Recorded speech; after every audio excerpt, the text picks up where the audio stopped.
Gracias. ¿Qué tal? Muy buenos días a todos y a todas. Juan Hernández, de Diario Basta, Grupo Cantón, Tabasco Hoy, Campeche Hoy y Quintana Roo Hoy. Preguntarle, señor presidente, hacer un corte de caja, pues ya prácticamente estamos a la vuelta de la esquina de entregar esta administración de la Cuarta Transformación. Se puede decir que ha sido el gobierno que más litigios o más demandas ha tenido por parte de lo que ha sido un bloque opositor, tanto en el terreno económico como en el terreno político, en contra de su administración. Ahí tenemos que aún ya prácticamente está terminado el Tren Maya, siguen interponiendo demandas, siguen interponiendo amparos, hay jueces que se los siguen otorgando. También estamos viendo que usted, desde que inició su administración, una de sus promesas de campaña fue el combate a la corrupción, y esa corrupción iba ligada precisamente a lo que era la evasión fiscal. Apenas el día de ayer el Pleno del Tribunal Federal de Justicia Administrativa pues confirmó la resolución del sistema del SAT que imponía a la exdirigente de la CENTE, el Baester Gordillo, el pago de un crédito fiscal de 21 millones de pesos. Todo esto pues precisamente de cuestiones de evasión fiscal. Hay otras situaciones de otros personajes, de otros empresarios que pues todas se siguen negando a cumplir con sus obligaciones. Y la pregunta va encaminada precisamente a que se nos puede hacer un corte de caja sobre todos estos pues litigios que desde el inicio de su administración le fueron frenando, y que pese a todo esto pues está entregando buenas cuentas en lo que es en la cuestión económica, está entregando buenas cuentas en la cuestión de programas sociales. También recuerdo su planteamiento en campaña que uno de los principales sangrías económicas era la corrupción, y que precisamente con el combate a la corrupción era como se iba a poder obtener este dinero de los programas sociales. Ahí están los resultados. Sí, combatiendo la corrupción se obtuvieron los recursos y se siguen obteniendo recursos, pero todavía falta más precisamente porque hay jueces y magistrados que todavía siguen siendo pues cómplices de esta corrupción, se puede decir. Sería mi primer planteamiento. Bueno, yo pienso que se ha avanzado bastante y creo que fue un acierto el poner los reflectores, lamparear el problema, grave problema de la corrupción, porque hay muchos grandes y graves problemas nacionales, pero el principal problema de México era la corrupción.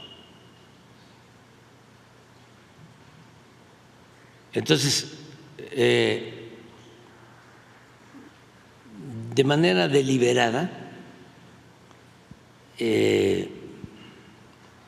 no se atendía, no se enfrentaba.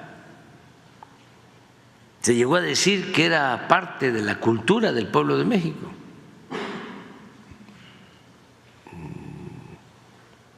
Una barbaridad, porque la mayor riqueza de México es la honestidad de su pueblo. Y al mismo tiempo el principal problema era la corrupción en las élites, no en el pueblo. El pueblo resistió mucho porque querían corromperlo todo. Lo intentaron. Bueno, decían que político pobre, pobre político, que la moral era un árbol que daba moras y que servía para pura nada, pues. Y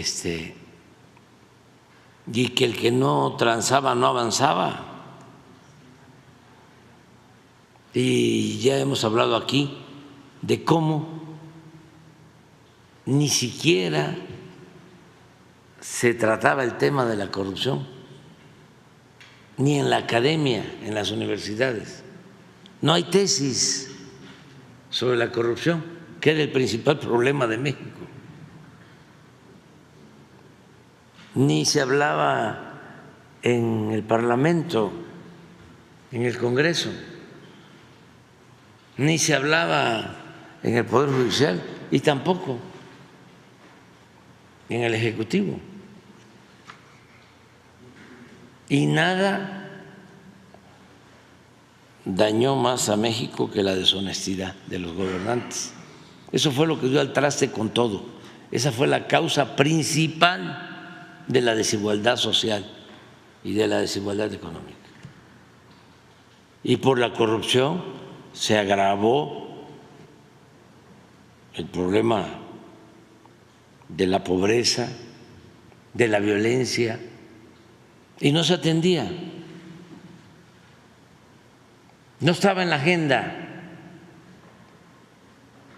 La agenda que se aplicaba en México, sobre todo en el periodo neoliberal, era lo que nos ordenaban desde los organismos financieros internacionales, las llamadas reformas estructurales. Pero no estaba en la agenda combatir la corrupción. Estaba en la agenda la privatización de la industria eléctrica, estaba en la agenda la llamada reforma fiscal, la llamada reforma educativa, el congelamiento de los salarios para los trabajadores. Eso es lo que estaba en la agenda. Lo que proponía el Fondo Monetario Internacional, el Banco Mundial, a todos los países, porque además era la misma receta. No teníamos un plan de desarrollo apegado a nuestra realidad, sino primero fueron las llamadas cartas de intención y luego las reformas estructurales. Entonces, nosotros pusimos el énfasis en combatir la corrupción, y no solo por razones de índole moral, que es importantísimo. Imagínense un gobierno corrupto, pues no tiene autoridad para nada, y es sujeto, es presa fácil para el chantaje, para que lo sometan desde el extranjero. Pero no solo es lo moral, la fortaleza política que da un gobierno honesto, sino lo que se ahorra,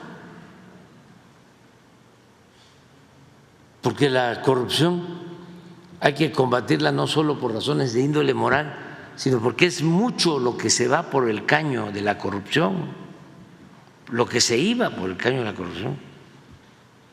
Todavía hay quienes dicen, ayer he estado yo medio escuchando a un señor Fonseca diciendo, no, pues es muy fácil, reparte dinero. Sí, es eso, es distribuir la riqueza, distribuir el ingreso, distribuir el presupuesto, eso es, ¿sí? Para a ver si les sirve a ellos la lección. Porque él dice, no, pues se reparte dinero y se tiene al pueblo. Pues claro, así de sencillo.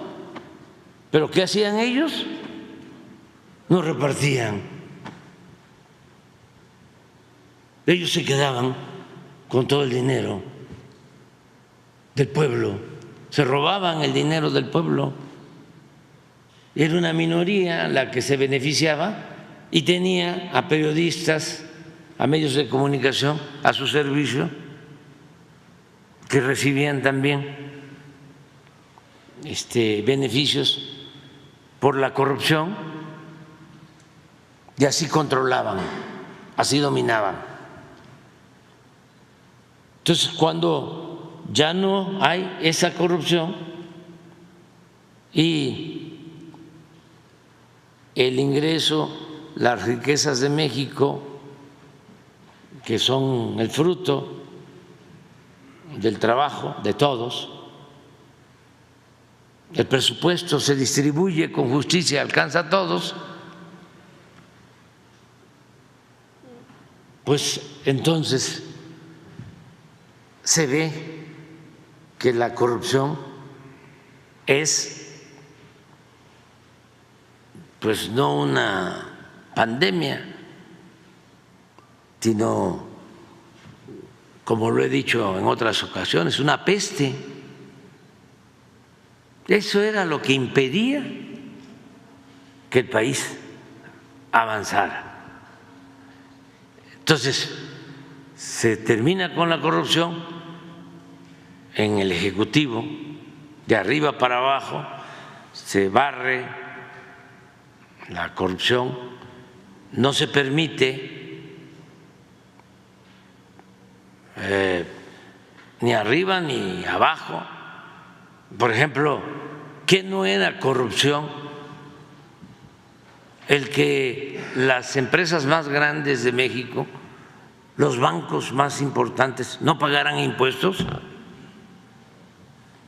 Miles de millones de pesos condonados, mientras un campesino, un obrero, un comerciante, cualquier persona, un profesional, tenía que pagar impuestos. Y los de arriba no. Condonaciones a empresas antes de que llegáramos, hasta de 25,000 millones de pesos al año en impuestos. Bueno, 25,000 millones es el sistema de Internet para todos. Sí. Es el acceso al Internet para todos. Y no hace falta endeudar al país, ni aumentar impuestos, ni que haya o se decreten gasolinazos, porque era mucho. Yo me acuerdo de don Serafín Fernández, un paisano mío, anciano y afinado, que cuando empezamos en la lucha, él era de Cárdenas, decía: Tabasco tiene todo. Era muy buen orador, don Serafín. Hay de todo, pero se lo clavan todo. Pues así era. México tiene todo, hay de todo, pero se lo clavaban todo. Entonces, claro que hay resistencias, pues no es fácil que se sientan expulsados del paraíso.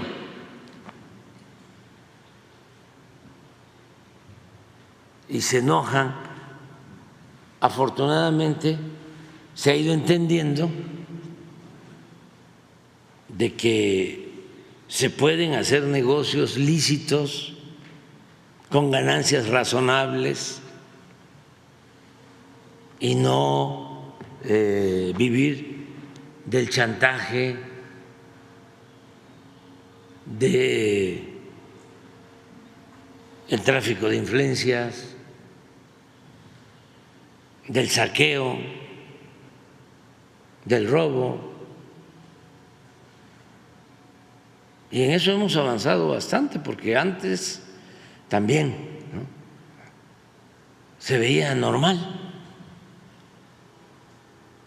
Hasta se le recomendaba en algunos casos a los hijos: estudia para que cuando seas grande seas como don fulano, un reverendo ladrón. Ahora ya no. Ahora, a ver, ¿van a andar en un Ferrari los políticos?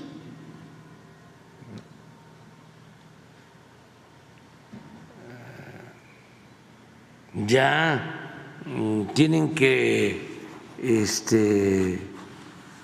esconder su riqueza mala vida,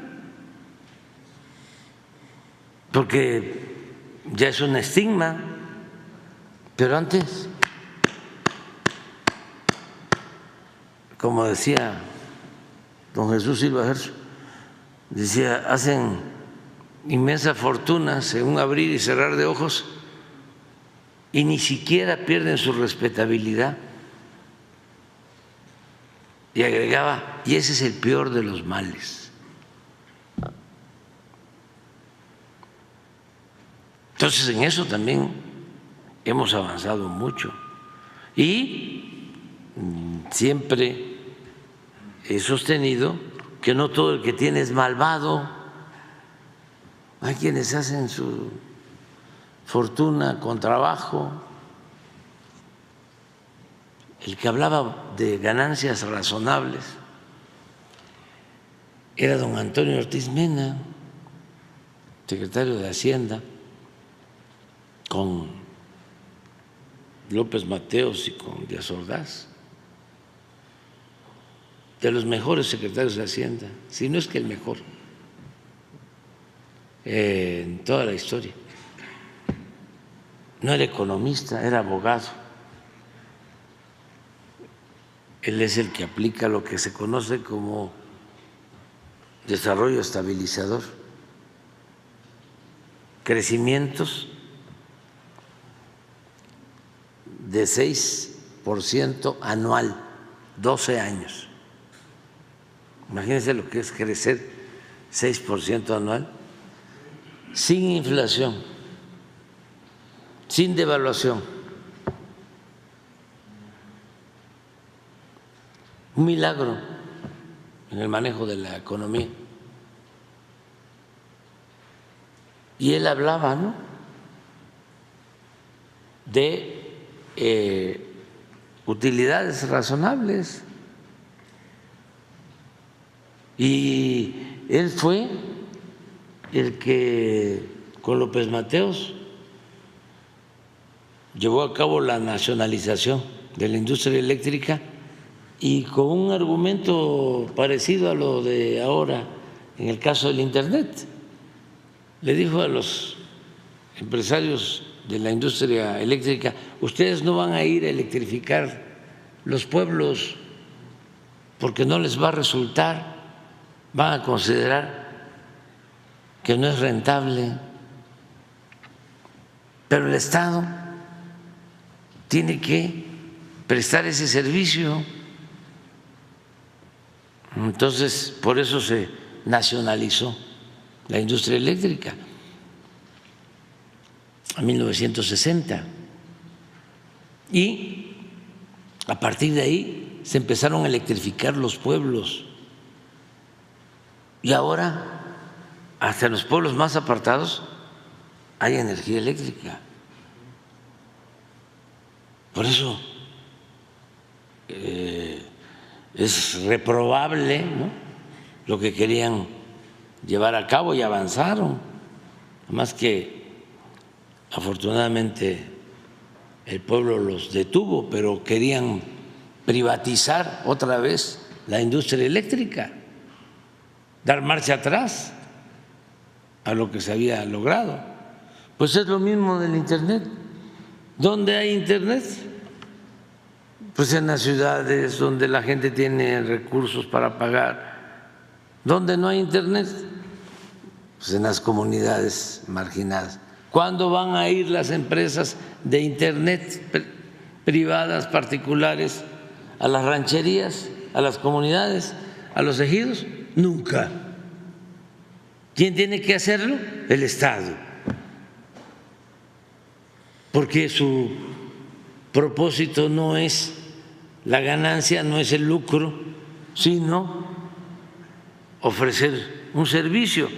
Imagínense la importancia que tiene en el desarrollo el Internet, la telefonía celular. No es posible que no haya cobertura de telefonía celular en todo el país, que tenga la gente que estarse subiendo a las lomas, a los cerros, para conseguir la señal y poder hablar. Y también esto no es México, es el mundo. Nos hablan del avance tecnológico, sí, pero no hay satélites